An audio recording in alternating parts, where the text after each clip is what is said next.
दोस्तों, मेरा नाम है सौरभ बंसल। चैनल का नाम है स्टॉक केयर। इस चैनल को आप सब्सक्राइब कीजिए क्योंकि और वीडियोस बनाने के लिए मुझे बहुत बड़ा मोटिवेशन मिलता है। तो आज मैं सोच रहा था कि मैं किस टॉपिक पे वीडियो बनाऊं। मेरे पास बहुत सारे टॉपिक्स थे।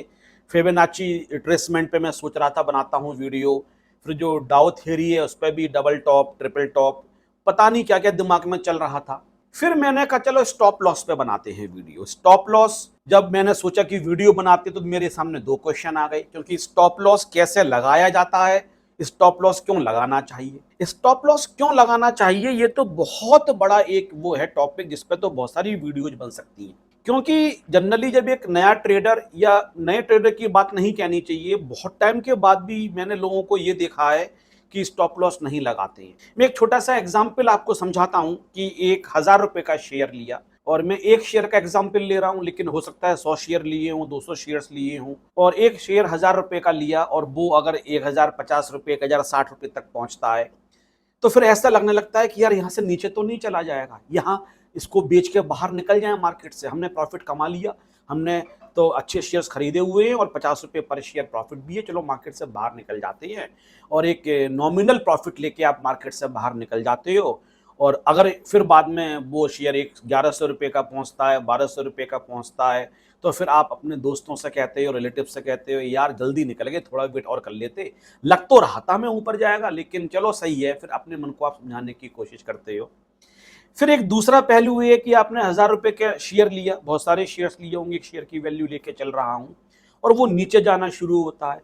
अब वो आपका 950 रुपये तक आता है, तो आपको लगता है नहीं, मेरा डिसीजन गलत नहीं हो सकता है, ये यहां से रिवर्स मारेगा, फिर वो 900 रुपये चला जाता है। फिर आप कहते हो नहीं नहीं, अब बहुत गिर गया, इससे ज्यादा कहाँ गिरेगा, अच्छी कंपनी का शेयर है, और कुछ आप न्यूज वगैरह देखते हो, गूगल वगैरह करते हो, अखबार में आपको लगता है हाँ ये पॉजिटिव न्यूज है, आप मन को समझाने की कोशिश करते हो कि नहीं यहां से रिवर्स लेगा। फिर वो 850 चला जाता है, फिर आपको लगता है यार अब तो बहुत गिर गया, नहीं नहीं अब तो यार पिछले 4-5 महीने तक भी यहां से नहीं गया था, ये तो बहुत लो हो गया, अब यहां से तो ये वापस मारे। फिर हो सकता है वो 800 भी चला जाए, 750 भी चला जाए, मार्केट से बाहर ही नहीं निकलते। फिर जब वो इतना नीचे चला जाता है कि आप हिम्मत हार जाते हो, फिर आपकी साइकोलॉजी चेंज होती है। अब आपको ऐसा लगता है एक बार 1,000 रुपए तक पहुंच जाए, बस केवल एक बार किसी भी तरीके से 1,000 रुपए तक पहुंच जाए, मेरा पैसा मुझे बाहर मुझे मिल जाए, फिर मैं निकल जाऊंगा। ऐसा होना बहुत मुश्किल होता है। कई बार आपका पैसा एक तरीके से अगर वापस भी आएगा तो बहुत टाइम के बाद आएगा, लेकिन सपोज करते हैं एक स्पेसिफिक पॉइंट से रिवर्सल लेता है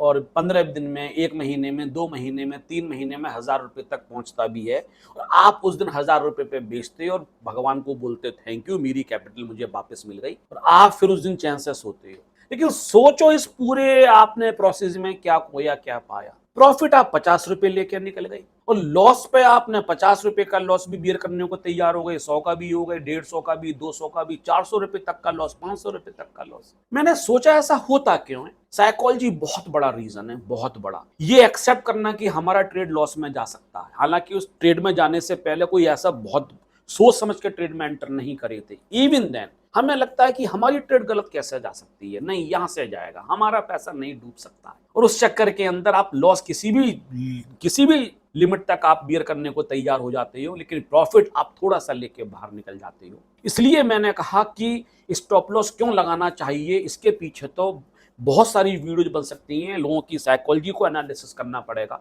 और जितनी भी बुक्स मैंने पढ़ी हैं उसमें एक चैप्टर कम से कम ऑथर ने इस बात को डेडिकेट किया हुआ है कि स्टॉप लॉस क्यों लगाना चाहिए। मैं जो वीडियो बनाऊंगा वो ये बनाऊंगा कैसे लगाना चाहिए, क्योंकि स्टॉप लॉस लगाना भी नहीं आता है, लेकिन मैं थोड़ा सा रेफरेंस इसलिए ले रहा हूं कि आप इस बात को समझ पाओ कि स्टॉप लॉस जरूरी क्यों होता है। आप कितना बड़ा पैसा अपना खो देते हो। 1,000 रुपए का शेयर अगर 500 रुपए का रहता, आपकी आधी कैपिटल चली जाती, और वहां पे भी आप मार्केट से बाहर निकलने को तैयार नहीं हो। बाहर निकलते भी हो, इतनी कैपिटल नहीं बची हुई किसी दूसरे शेयर में लगा सको। इससे अच्छा तो जब 950 रुपए था, 960 रुपए था, उसी से मैं थोड़ा लॉस देके बाहर निकल जाते, दूसरी किसी प्रॉफिटेबल ट्रेड में अपना पैसा लगाते, और वहां लॉस भी रिकवर करते, साथ में प्रॉफिट भी कमाते। कितना स्टॉप लॉस लगना चाहिए, कितने प्रॉफिट पे बाहर निकलना चाहिए, ये भी पहले से डिसाइडेड होना चाहिए। रिवॉल्व टू रिस्क रेशियो कहा जाता है इसके लिए। इस पे भी कभी टाइम आएगा तो वीडियो बनाऊंगा कि कितने रिस्क पे आप कितना रिवॉर्ड कमाना चाहिए आपके लिए। अगर आप सोचते हो कि मैं 30 रुपए प्रॉफिट कमाऊंगा तो कितना लॉस देने के लिए भी तैयार, या ऐसा कह लो अगर मैं 10 रुपए लॉस देने को तैयार हूं तो कम से कम कितना प्रॉफिट मुझे कमाना चाहिए। जब तक ये एक परफेक्ट रेशियो नहीं होगा, इन टोटल आपकी सारी ट्रेड्स प्रॉफिट में जा ही नहीं सकती है। शेयर मार्केट में अगर आप फुल फ्लेजेड आना चाहते हो, और फुल फ्लेजेड नहीं तब भी एक आप अच्छा पैसा कमाना चाहते हो, तो स्टॉप लॉस पे आपको सोचना पड़ेगा। स्टॉप लॉस आपको लगाना ही पड़ेगा, डेफिनेटली लगाना पड़ेगा। और अपने इमोशंस, मार्केट के अंदर इमोशंस काम नहीं करते हैं, इमोशंस को उठा के साइड में रखना पड़ेगा। अभी मैं एक ये बुक पढ़ रहा था, मार्क डगलस की, ट्रेडिंग इन द जोन। इन्होंने इसी बात पे ये पूरी बुक लिखी हुई है। ये इमोशंस को ही समझा रहे हैं। ये कह रहे हैं कि मार्केट में अगर आप इमोशंस लेके आए हो तो फिर आपका काम नहीं बनने वाला है। इवन ये सबसे ऊपर बुक लिखी हुई है, हाउ टू सिंक ट्रेड, ये ब्रायन पैजिम की बुक है। ये बहुत शानदार बुक है। मैं एक ऐसी वीडियो भी बनाऊंगा जिसमें बहुत सारी बुक्स डिफरेंट पर्पज के लिए रेफर करूंगा। इसमें भी एक चैप्टर पूरा का पूरा इस बात को डेडिकेटेड है कि मार्केट के अंदर साइकोलॉजी क्या होनी चाहिए। हमें एक बिजनेसमैन के तरीके से सोचना चाहिए। अगर किसी ट्रेड में किसी बिजनेसमैन को लॉस हो रहा है तो वो सामान बेचना बंद कर देता है, वो गुड्स लेके आता है, प्रॉफिट नहीं कमा रहा है, बेचना बंद कर देता है। लेकिन हम ट्रेड में एंटर करते हैं तो हमें ऐसा क्यों लगता है कि ये ट्रेड लॉस में नहीं जा सकता, यहां से रिवर्स मारेगा, यहां से रिवर्स मारेगा। तो इस टॉपिक को आगे बढ़ाएंगे और बात करेंगे स्टॉप लॉस क्यों लगाना चाहिए। अब बात करते हैं स्टॉप लॉस कैसे लगाना चाहिए। अरे सर, ये तो छोटी सी वीडियो है।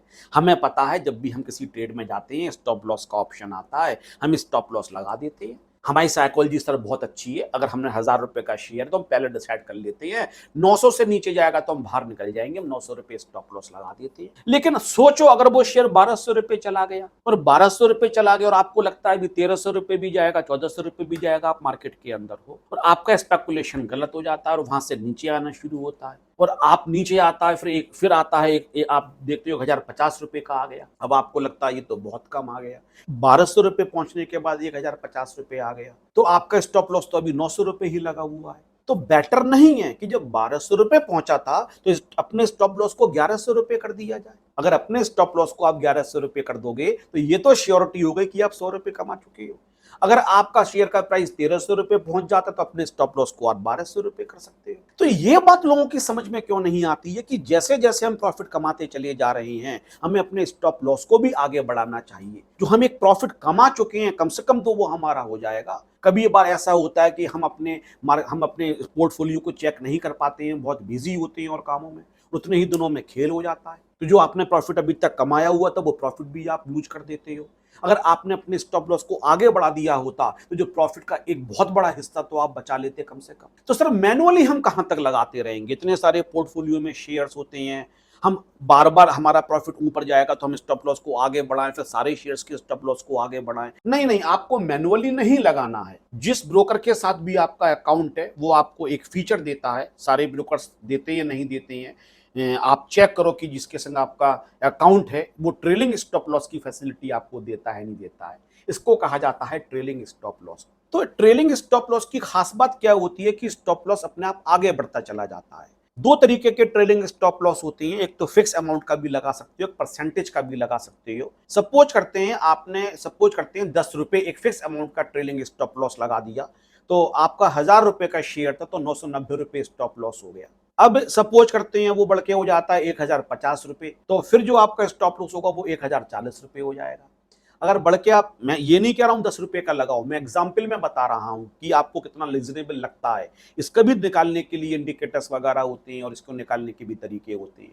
अगर आपका प्राइस बढ़ के पहुंच जाता है 1200 रुपए तो 1190 रुपए स्टॉप लॉस हो जाएगा, तो वो ऑटोमेटिकली आगे बढ़ता रहता है। और कभी अगर बाई चांस बहुत बिजी होने की वजह से आप नहीं भी अपने शेयर्स को स्टडी कर पा रहे हो, उनको देख पा रहे हो और मार्केट गिरता भी है, तो जो प्रॉफिट ऑलरेडी आप कमा चुके हो उसकी केवल 10 रुपए का आपको लॉस होगा, बाकी प्रॉफिट आपका सेफ रहेगा। एक होता है परसेंटेज में, जैसे कि 10% लगा दिया। अब 1000 रुपए का शेयर आपने खरीदा, तो आपके लिए 900 रुपये स्टॉप लॉस, 10% का मतलब 10% नीचे रहेगा, तो 1000 का 10% 100 रुपये, 900 रुपये स्टॉप लॉस हो गया। अब अगर आपका प्रॉफिट हो जाता है शेयर 1500 रुपये, तो 1500 रुपये का 10% हो गया 150, तो स्टॉप लॉस 1350 पे लग जाएगा। अब सोचो 1000 से लेके 1350, 350 रुपये का प्रॉफिट तो आपको सेव हो गया। आपका शेयर 2000 रुपये का हो गया, तो 2000 रुपये का 10% 200 रुपये, तो 1800 रुपये स्टॉप लॉस हो जाएगा। तो ट्रेडिंग स्टॉप लॉस का यूज करो, और जो एक प्रॉफिट आप कमा चुके हो उसमें से मैक्सिमम पोर्शन आपको फ्यूचर में सेव कर लेना चाहिए, कि अगर सडनली मार्केट गिरता भी है, कोई ऐसी अनप्रेसिडेंटेड इंसिडेंट होता है, या कोई ऐसी दुखद घटना आती है जिससे कि मार्केट गिर सकता है, अनफेवरेबल कंडीशंस हो जाती हैं, तब भी आप एक प्रॉफिट का जो बड़ा हिस्सा कमा चुके हो उसको आप कभी भी नहीं खोने वाले हो।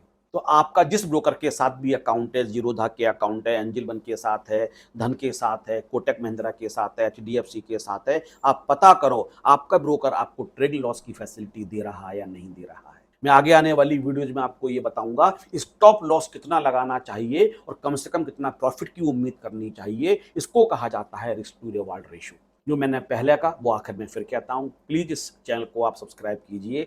आगे की वीडियोज़ बनाने के लिए मेरे लिए बहुत बड़ा मोटिवेशन होता है। Thank you very much. Have a good day.